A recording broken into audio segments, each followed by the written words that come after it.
Hello everyone, my name is Mike Garcia and I'm the Director of Maintenance for Vulcanair, Amaravia, US.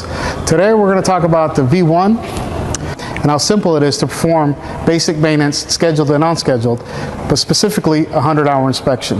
We'll talk a little bit about the tools, techniques, and tools that will be required. The 100-hour inspection can be done with one mechanic in a short amount of time with basic hand tools and inspection tools. The aircraft is very robust and no major maintenance is needed until about 2,000 hours. Today I'll walk you through some of the steps on the 100-hour using the manufacturer's checklist. The 100-hour inspection starts in the cabin. There's only 6 items to inspect here. We'll start at the doors, seats, placards, or make our way down, always following the manufacturer's checklist. Doors, we're looking for general visual inspection, corrosion, the seals, both on the door and in the cabin frame. We're also making sure that the windows are in good condition, no cracks or crazy, and the door mechanism works. We're also going to move on to the seat belts to make sure the tag is on and they're also in good condition, no fraying.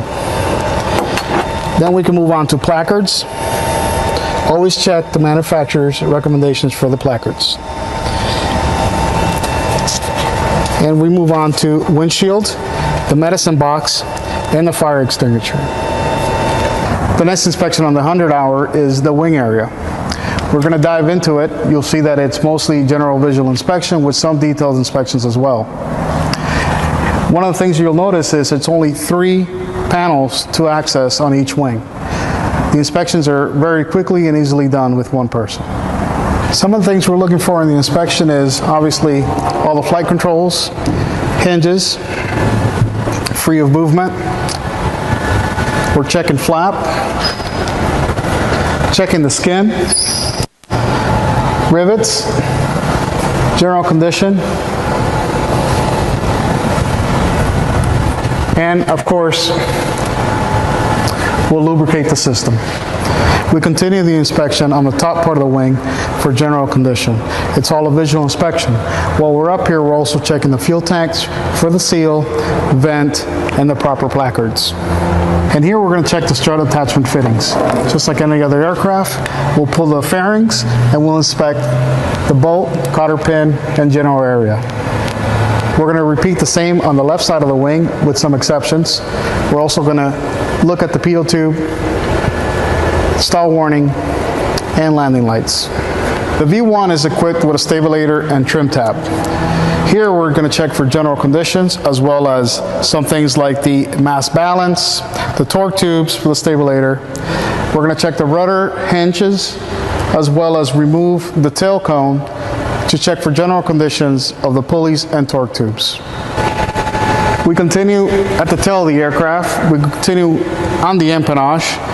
We're going to inspect general condition, the COM, GPS, ELT antennas, as well as come on the bottom. There's 2 panels we can remove to check the rear bulkhead as well as forward of the empennage. We continue the landing gear inspection. We're checking for general condition as well as condition of the tire, wheel, brake disc, and the brake caliper itself. This is a single puck system, hydraulic 5606. The reservoir can be found inside the cockpit. The nose gear inspection is very similar to any other inspection. We're checking for general condition. We're also going to lubricate, making sure there's no play. We're checking tire wear as well as the wheel. The cowling easily comes off with just a Phillips screwdriver.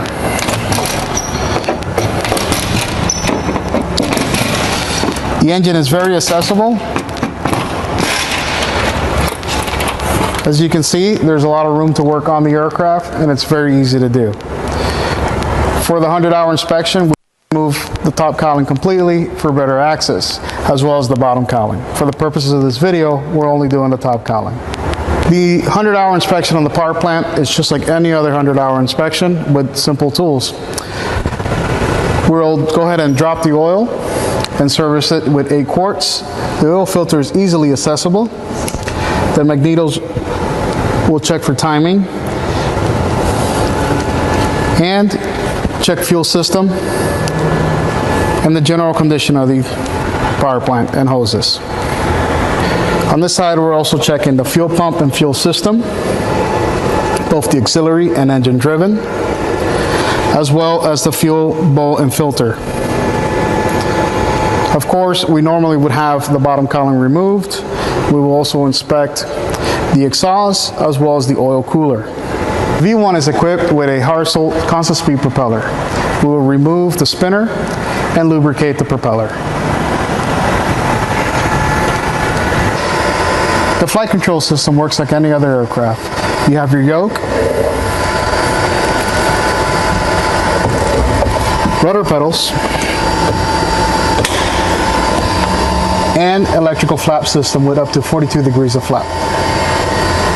And now we've come to the end of the 100-hour inspection. I hope I was able to show you that the aircraft is very easily accessible, not very time consuming to inspect, and easy to maintain.